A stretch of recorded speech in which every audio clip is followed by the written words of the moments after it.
जी नाज़रीन, अस्सलाम वालेकुम रहमतुल्लाह। इस वक्त आपको एक अहम खबर से अपडेट करते चलें कि कादियानी या अहमदिया जमात या फ़िरका या मज़हब, उसके बानी मिर्ज़ा ग़ुलाम अहमद कादियानी के नवासे वो फ़ौत हो चुके हैं, इस दुनिया से जा चुके हैं। इस हवाले से हमारे साथ सीनियर तज्ज़ियाकार अहमद करीम शेख साहब मौजूद हैं। आइए उनसे जानने की कोशिश करते हैं कि साहब की वजह शोहरत क्या थी और जमात के अंदर इस हवाले से उनकी वफ़ात के ऊपर जो चहमगोइयाँ हो रही हैं, उनका क्या सिलसिलाकार है। जी शेख साहब, अस्सलाम वालेकुम रहमतुल्लाह।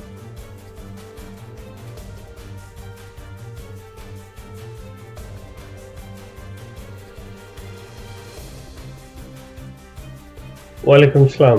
फारूक, हमारी कल की इत्तला के मुताबिक यानी कि 26 अक्टूबर की इत्तला के मुताबिक मिर्ज़ा ग़ुलाम कादियानी की छोटी बेटी अमतुल हफीज़ का बेटा जिसका नाम शाहद अहमद पाशा था, उसकी डेथ हो गई। ये तीसरे खलीफा मिर्ज़ा नासिर अहमद का दामाद था। बेटी शुक्री जो अमतशकूर है उसका खाविंद। अमतशकूर का इंतकाल इससे पहले हो चुका है और ये मौसूफ जो हैं ये नवासे आन जहानी कादियानी साहब के कल इनकी डेथ हो गई। जमात में काफ़ी शोहरत रखते थे, वो कि अच्छी शोहरत नहीं। वजह शोहरत वही हम आपसे जानना चाह रहे हैं कि नाज़रीन को बताइए कि क्या थी ऐसी वो वजह जिसकी वजह से अचानक ये इस वफात के ऊपर सोशल मीडिया के ऊपर बातें हो रही हैं, मुख्तलिफ किस्म की राय सामने आ रही है। प्लीज़ थोड़ा सा अपडेट कीजिए। फारूक, इससे ये अहमदी हजरात या मुसलमान इतना शायद ना जानते हो, लेकिन जो इनका ऊपर का तबका है काबरीन का या इनके घरेलू हैं वो सब जानते हैं। इन्होंने मिर्ज़ा नासिर की बेटी जो अमतुल शकूर थी, जिनके ये खामद थे, शकूर जो थी ये पाकिस्तान से बाहर आया जाया करती थी, तो इनके बच्चों के लिए, मतलब इन मियाँ बीवी के बच्चों के लिए इन्होंने गवर्नेंस घर पे रखी हुई थी।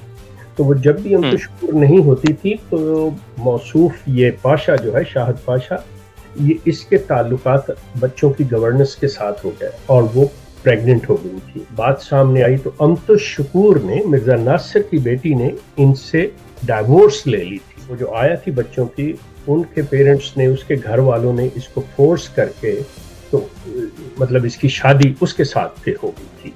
ये ठीक।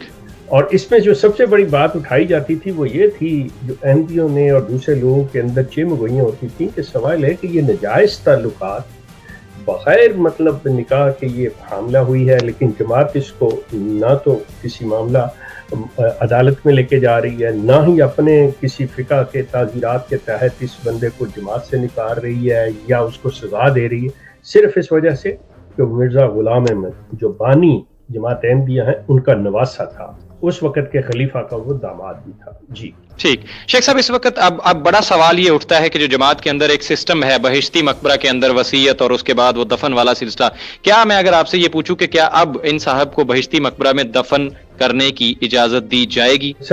वेरी इंटरेस्टिंग क्वेश्चन और I am also looking towards this. मैं भी इस तरफ देख रहा हूँ कि मसला ये है कि एक तो ये ख़ानदान जिसे कहते हैं मिर्ज़ा ग़ुलाम अहमद ख़ानदान मसीह माऊद या ख़ानदान नबूवत गिनते हैं ये, उस हवाले से, और दूसरा ये है कि जी वो पाक साफ नेक लोग जो हैं वो मतलब इस चीज़ में दफन होंगे। अब मैं भी देख रहा हूँ सवालिया अंदाज में जो आपने सवाल पूछा है, हमारी नज़रें अब उस तरफ लगी हुई हैं कि अगर तो ये उसको दफन करते हैं तो अहमदी दोस्तों से मैं कहूँगा कि लुक एट दैट वन के एक जानी शख्स जिसके सर्टिफाइड है, मतलब इसमें कोई शक नहीं, उसको दफन किया जा रहा है बिल्टी में, तो वहाँ पे आप अंदाजा कीजिए। अहमदी दोस्तों को मैं कहूँगा आप इस तरफ तवज्जो रखिए ख्याल, अगर ये शख्स दफन हो चुका है तो प्लीज़ इन्फॉर्म मी ताकि मैं लोगों को बता सकूँ। शेख साहब बहुत शुक्रिया, थैंक यू। इस हवाले से देखना होगा और अपडेट्स आएंगी तो ज़रूर नाज़रीन हम आप तक शेयर करेंगे। चैनल को सब्सक्राइब करके बेल आइकन प्रेस ज़रूर कर दीजिएगा और इस बारे में आपकी क्या राय है कमेंट सेक्शन में इजहार ज़रूर कीजिएगा। सी यू सून। अल्लाह हाफिज़। अल्लाह।